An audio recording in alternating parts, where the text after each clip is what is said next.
Opinion, analyse sociopolitique et économique. Une émission de New Vis Africa Media, chaque dimanche au micro de Gabin Conrad. Cette semaine, une thématique. L'exploitation du pétrole a toujours connu un regain de tension dans plusieurs régions et on a connu des conflits armés qui sont souvent liés à des sabotages de cette exploitation. Nous sommes aujourd'hui au Niger avec son pétrole qui doit être exporté par le Bénin. Au Mao, le Niger vient juste d'écarter l'équipe Bazoum avec tous les contrats signés, avec tous les non-dits. Les nouvelles autorités doivent gérer tous ces contentieux. Ensuite, il faut aussi finir avec la crise liée à la fermeture de sa frontière avec le Bénin. Dans cette émission, nos amis vont nous donner leur impression, leur point de vue. Leur analyse portera donc sur les risques liés à l'exploitation du pétrole brut par le Bénin. Quels sont les dangers qu'il faut éviter? Quelles sont les précautions? Quels sont les risques qui sont autour de ce lourd dossier? Voilà, mesdames et messieurs, merci d'être venus dans cette émission. Je suis au micro, Gabin Conrad. Opinion, analyse sociopolitique et économique. Une émission de New Vis Africa Media, chaque dimanche au micro de Gabin Conrad. Cette semaine, une thématique. Ils partagent deux frontières.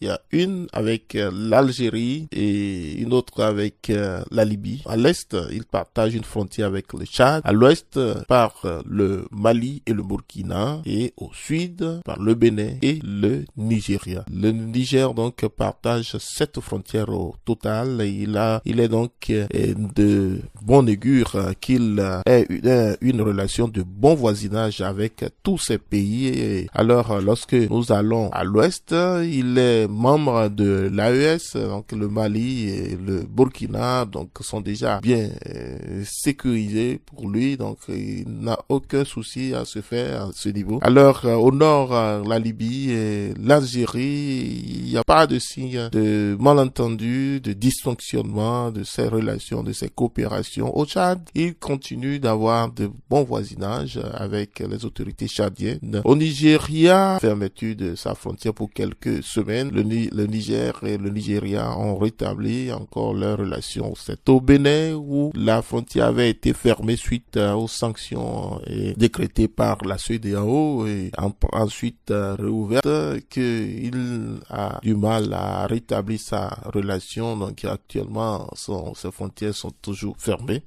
Et nous sommes donc dans cette émission pour parler essentiellement du pétrole qui est un des ressources premières du Niger. Le Niger, non pas plus de l'uranium, mais le pétrole avec l'oléoduc qui est mis en service en décembre 2023, donc décembre dernier, par le premier ministre nommé par les nouveaux hommes forts au pouvoir, donc les militaires. Et il s'agit de Monsieur Ali et Mohamed Lamine Zein, donc il est le civil qui a été nommé par les militaires qui ont pris le pouvoir après la chute du président Bazoum. Il faut aussi noter que le dossier du pétrole a été négocié et travaillé bien avant Bazoum, et Bazoum avait avancé le dossier. Il était alors question de commencer d'entamer la phase opérationnelle de cette exportation avant même qu'il ait vu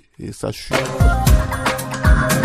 Opinion, analyse sociopolitique et économique. Une émission de New Vis Africa Media, chaque dimanche au micro de Gabin Conrad. Cette semaine, une thématique.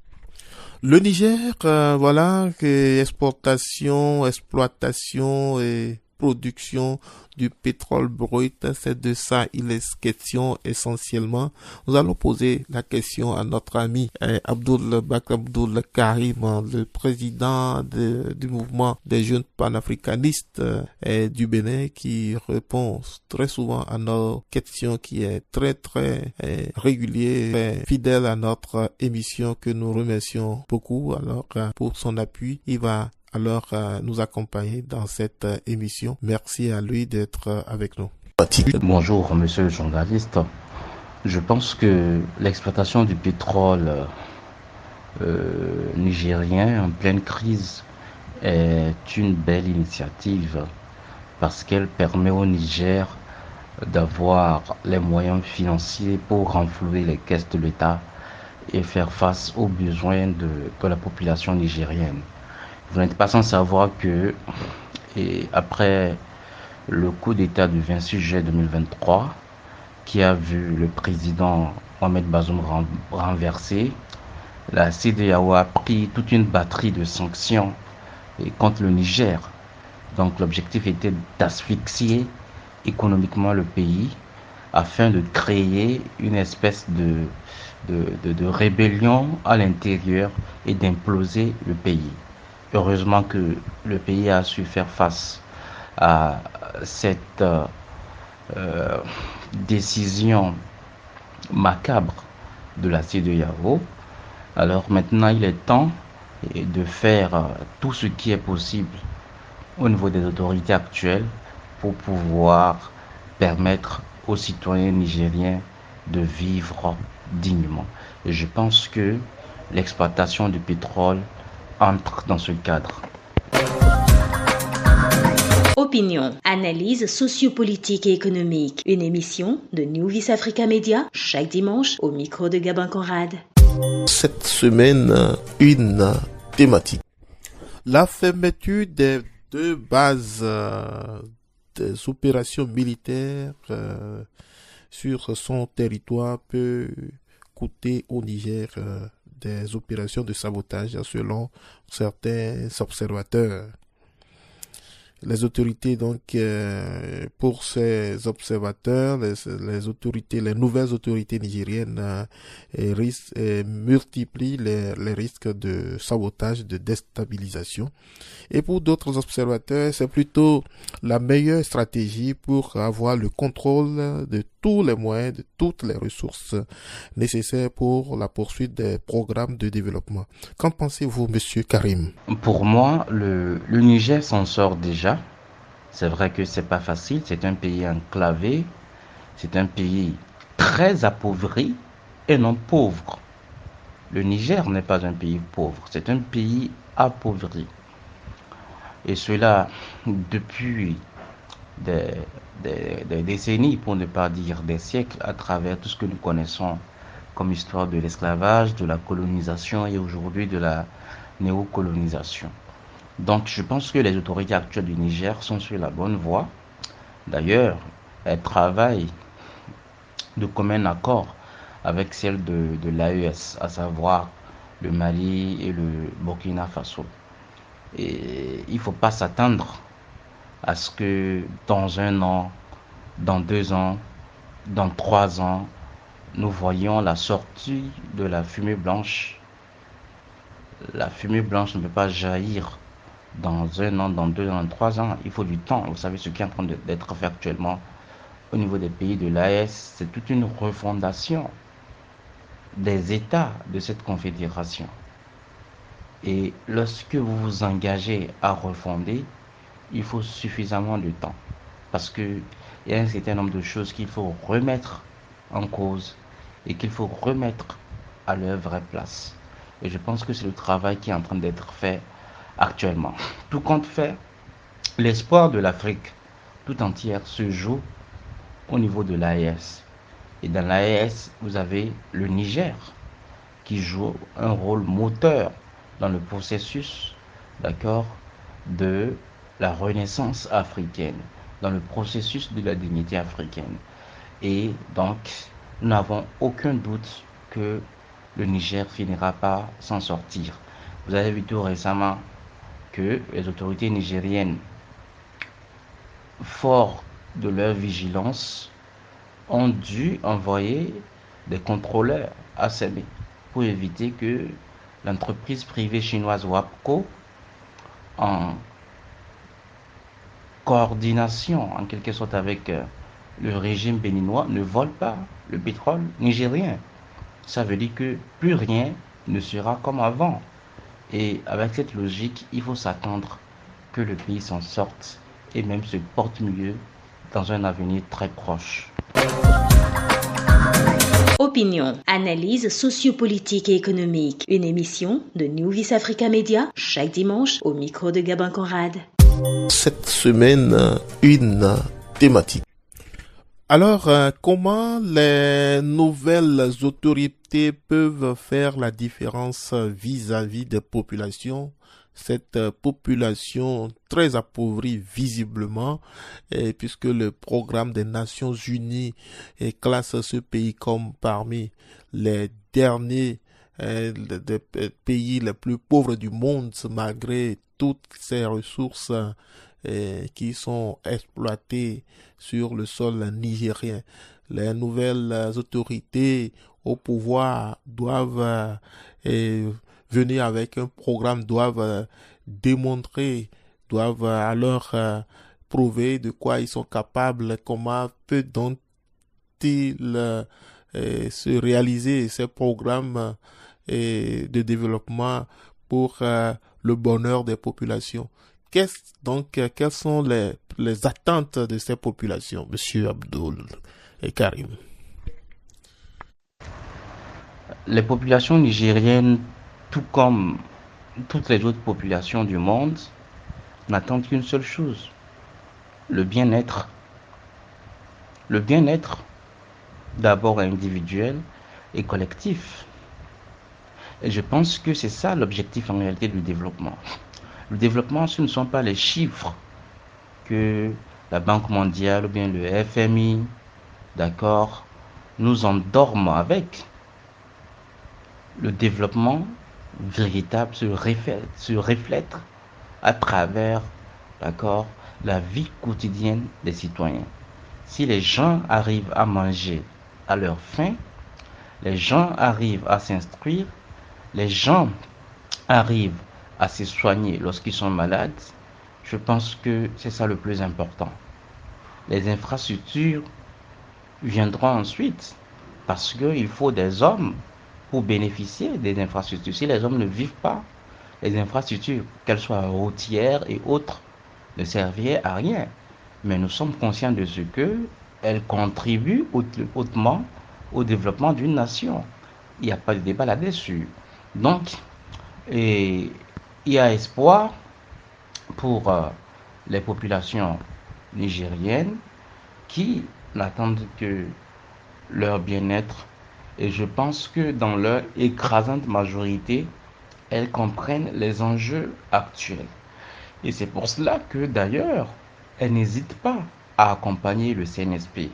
Vous avez vu lorsque la CEDEAO a voulu militairement intervenir au Niger, ce sont les populations même qui étaient prêtes à s'interposer comme bouclier pour protéger les nouvelles autorités.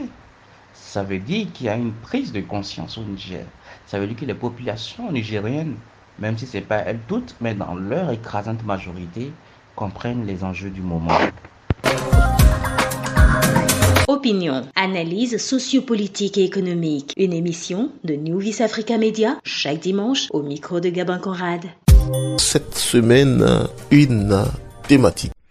L'exploitation du pétrole brut, l'exportation du pétrole brut rend-elle plus compliquée la crise sociopolitique au Niger?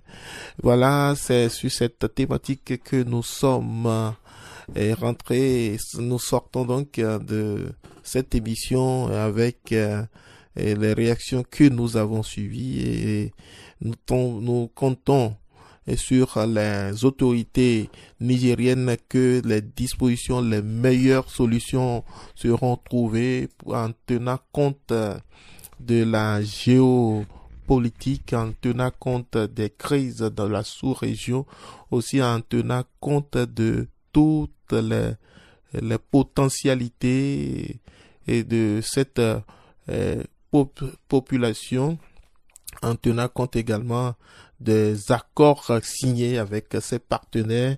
Et si on parle de l'alliance des États du Sahel, et avec qui et ils partagent de très bonnes relations, et aussi avec les autres frontières qu'ils partagent avec les cinq autres pays, à savoir l'Algérie, la Libye, le Tchad, le Nigeria et le Bénin. Et il est de bon augure que ce pays comprend bien les enjeux liés à la sécurité régionale. Et alors, les dispositions seront prises et la crise, avec la crise diplomatique et avec le Bénin aussi trouvera une porte de sortie et aura une solution très prochainement. Et nous aurions appris qu'une délégation de deux derniers anciens présidents du Bénin étaient en route au Niger pour tenter une médiation. Alors, et notre souhait c'est de les voir au dénouement rapide de cette crise qui ne serait que en faveur de tous les pays. Alors, le Niger fait donc face à plusieurs dossiers, à plusieurs enjeux, défis qu'il doit relever. D'abord, le plus grand défi, c'est le défi lié à la pauvreté, à la misère. Les populations attendent beaucoup de ces autorités. Alors qu'il va falloir maîtriser, sécuriser d'abord le territoire, signer de sérieux accords de défense, rassurer les partenaires au développement, maîtriser sa production, l'exploitation, la transformation de ces ressources minières. Alors aussi faire en sorte qu'il y ait une gestion rationnelle des revenus et que le partage des biens soit connu et sensible, et que les populations sentent cette transformation, je veux dire, ce changement donc de régime, et c'est là où leur niveau de vie sera amélioré et les logements sociaux seront construits et des aides sociales seront renforcées, l'accès aux soins seront facilités, et avec tous ces facteurs, je pense que les autorités pourront rassurer les populations qui vont toujours leur faire confiance, et le Niger peut prétendre dans les années à venir à devenir un pays émergent. Merci à chers auditeurs, merci mesdames et messieurs de nous suivre, et voilà, nous remercions également notre cher ami Monsieur Abdul Karim depuis Parakou qui nous soutient toujours. Alors, merci à vous autres aussi, et tous ceux qui veulent participer à cette émission peuvent nous contacter. Je suis au micro, Gabin Conran. Merci de nous avoir suivis et à très bientôt. Opinion, analyse sociopolitique et économique. Une émission de New Vice Africa Media chaque dimanche au micro de Gabin Conrad. Cette semaine, une thématique.